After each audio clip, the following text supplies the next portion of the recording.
Como a ciência ajuda a desvendar crimes? O que o consumidor pode fazer nos casos de danos causados por falta de energia elétrica? Um meio mais ágil de solucionar problemas com o Estado e o município. Conheça o Juizado Especial da Fazenda Pública. Começa agora o Justiça Gaúcha.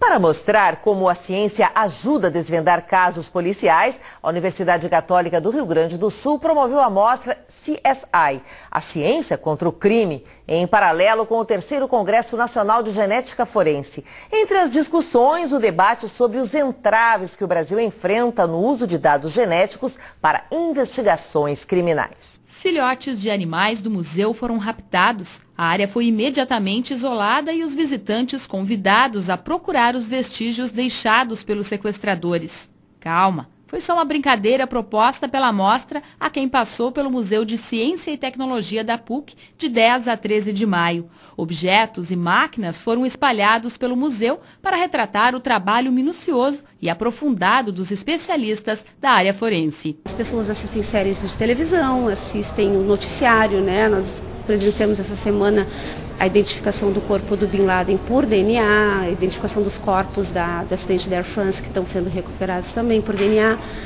E o museu, então, preparou uma sala inteira trazendo essas informações para a comunidade em geral, para o público infanto-juvenil, que é um público que frequenta muito o museu, para que se saiba como é que se faz.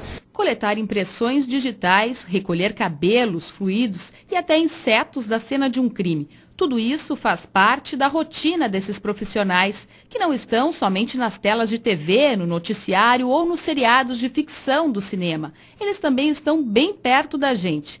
É o caso desta perita químico-forense que nos falou sobre uma das técnicas mais atuais na área da genética. O CODES é um software americano que o Brasil passará a usar no 2º semestre de 2011. O programa ele pode ser usado, na verdade, para confrontar perfis genéticos de vestígios em diferentes locais de crime, então para poder relacionar autores de diferentes fatos delituosos em locais diferentes e temporalmente diferentes. Eu posso comparar vestígios coletados numa cena de 10 anos atrás e comparar com manchas recentes, amostras biológicas coletadas agora, recentemente. Em 2009, um termo foi firmado com o FBI permitindo o uso desta tecnologia aqui no país, mas a falta de legislação específica para o banco de perfis genéticos impede que o programa possa ser usado de forma mais abrangente. A gente não tem legislação que permita a inserção de perfis genéticos de pessoas,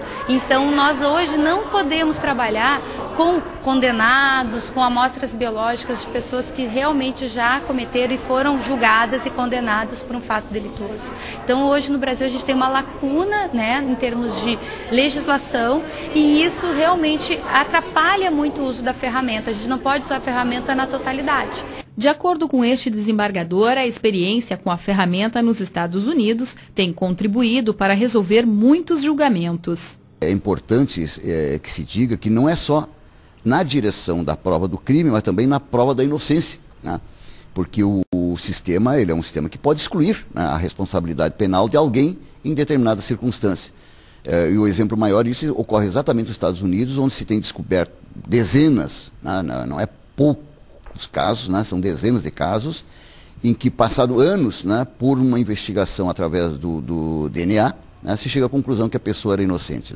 Tem que se revisto muitas condenações. Pode ser colhido até da saliva, eventualmente uma bagana de cigarro, enfim, há muitas circunstâncias, suor, lágrimas, saliva, sangue, sêmen, tudo são elementos contribuintes para informar.